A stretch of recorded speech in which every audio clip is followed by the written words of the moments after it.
तो अब तक जो पिछले 6 सालों में 22 बैठकों में 1161 बंदियों की रिहाई के लिए विचार हुआ है। उसमें से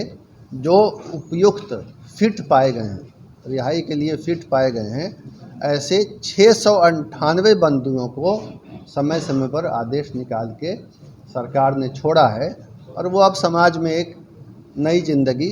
बिता रहे हैं। नमस्कार, आप देख रहे हैं न्यूज फॉर नेशन और मैं हूं प्रियदर्शन। बिहार में इन दिनों बाहुबली आनंद मोहन की जेल से हुई रिहाई को लेकर के राजनीतिक बवाल मचा हुआ है और इन सब के बीच जहां आनंद मोहन की अब रिहाई हो गई है, तो वहीं अब बिहार सरकार ने इस पर स्पष्टता जाहिर की है कि आखिर आनंद मोहन कोई पहले व्यक्ति नहीं है जिन्हें जेल से इस तरीके से रिहा किया गया है, बल्कि बिहार में अगर हम पिछले 6 वर्षों की बात करें तो पिछले 6 वर्ष में 698 कैदी रहे हैं जिन्हें अलग अलग समय में जेलों से रिहा किया गया है। यानी कि ऐसे कैदियों की संख्या कुल 698 है जो पिछले 6 वर्षों में बिहार की जेलों से रिहा हुए हैं और इनमें कई कैदियों के ऊपर अलग अलग तरीके के गंभीर आपराधिक मामले थे जिनमें उन्हें सजा हुई थी और उन सजा की अवधि पूरी करने के बाद बिहार सरकार ने इन तमाम कैदियों को छोड़ा है। दरअसल बिहार के मुख्य सचिव आमिर सुबहानी ने आज एक प्रेस कॉन्फ्रेंस की और उस दौरान उन्होंने यह जो विवाद चल रहा है कि आनंद मोहन की रिहाई से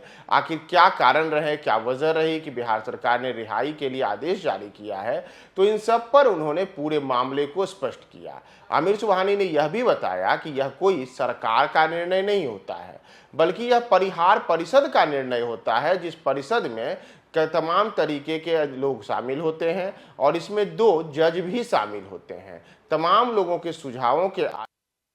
जो जिला से आने वाले डीएम और एसपी की रिपोर्ट होती है, उनके आधार पर परिहार परिषद की बैठक में किन कैदियों को रिहा किया जाए इस पर चर्चा की जाती है। और अगर हम पिछले 6 वर्षों की बात करें तो पिछले 6 वर्षों में ही परिहार परिषद की ऐसी 22 बैठकें हुई और इन 22 बैठकों में के बाद 698 कैदियों को रिहा करने का भी निर्णय लिया गया, जबकि इन बैठकों के दौरान कुल 1161 बंदियों को जेल से छोड़ने की बातें सामने आई थी, लेकिन 1161 बंदियों में से केवल 698 को ही छोड़ा गया। तो आप सुनिए कि परिहार परिषद की बैठकों में कैसे निर्णय लिया जाता है और पिछले 6 वर्षों में किस तरीके से 698 कैदियों को छोड़ा गया, उस पर बिहार के मुख्य सचिव आमिर सुबहानी क्या कहा। गृह विभाग होते हैं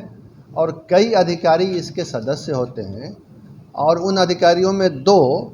न्यायिक सदस्य भी हैं, जुडिशियल मेंबर, जो डिस्ट्रिक्ट जुडिशियरी के बहुत सीनियर अधिकारी होते हैं। सामान्यतः अभी की व्यवस्था में डिस्ट्रिक्ट जज जो पटना के हैं और बिहार सरकार के विधि सचिव जो खुद भी डिस्ट्रिक्ट जज होते हैं, ये इसके मेंबर हैं। तो कहने का मतलब ये है कि ये परिषद जो है कानूनी दृष्टिकोण से बारीकी से विचार करके अपना माइंड अप्लाई करके, जिसमें जुडिशियल माइंड भी होता है, 2 विद्वान जजों का भी उसमें विचारण और मंतव्य शामिल होता है,